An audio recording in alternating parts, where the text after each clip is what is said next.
ती स्वयंभू आहे, ती सुशिक्षित आहे, ती एक सक्षम नारी आहे. होय, ती एक महिला रिक्षा चालक आहे. डोंबिवलीत रोटरी क्लब ऑफ डोंबिवली डायमंड्सतर्फे डोंबिवलीमधील महिला रिक्षा चालकांसोबत रक्षाबंधन हा सण साजरा करण्यात आला. या कार्यक्रमात महिला रिक्षा भगिनींना साडीसोबतच 1 वर्षाचा वैयक्तिक अपघाती विमा भेट म्हणून दिला गेला. यातील बहुतांश स्त्रिया यांचे पती निधन झाल्यानंतर त्यांच्यावर उपासमारीची वेळ आली होती. कोरोना काळात खूप हाल अपेष्टा सहन करावा लागला. त्यांना अनेक संकटांना सामोरं जावं लागलं. रिक्षा चालवण्याचा प्रयत्न केला आणि त्यामुळं काही प्रमाणात यशस्वी झाल्या. यातील काही मुली या सुशिक्षित सुसंस्कृत आहेत, परंतु वेळेअभावी व परिस्थितीअभावी त्यांना जास्त शिक्षण घेता आले नाही. पण रिक्षा चालवणे हे फक्त पुरुषांचेच काम नाही, तर समाजातील प्रत्येक घटकाने रिक्षा चालवणाऱ्या महिलांना त्या वेगळ्या नजरेने पाहू नये.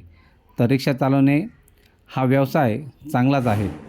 महाराष्ट्राचे मुख्यमंत्री एकनाथ शिंदे हे सुद्धा एक रिक्षा चालक होते. याचं जिवंत उदाहरण ह्या महिला सांगतात.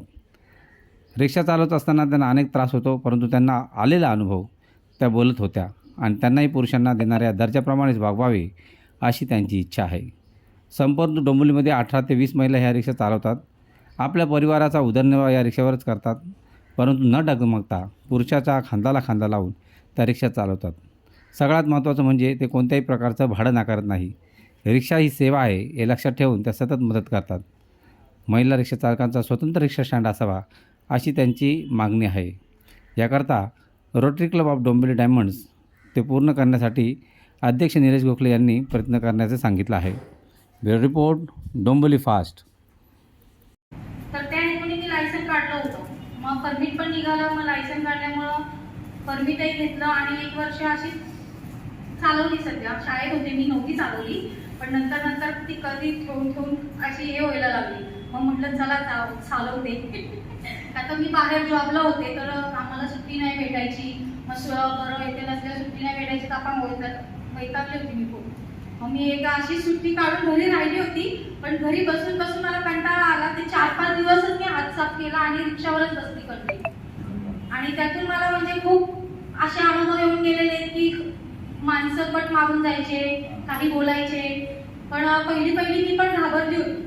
मग तसे माझ्या मिस्टरांना अनुभव आहेतच, त्यामुळे ते बोलले तू घाबरू नको, ते असेच असतात आणि असे तुला नवीन त्रास देणारच. मग मी पण काही घाबरणारी नाही. बघून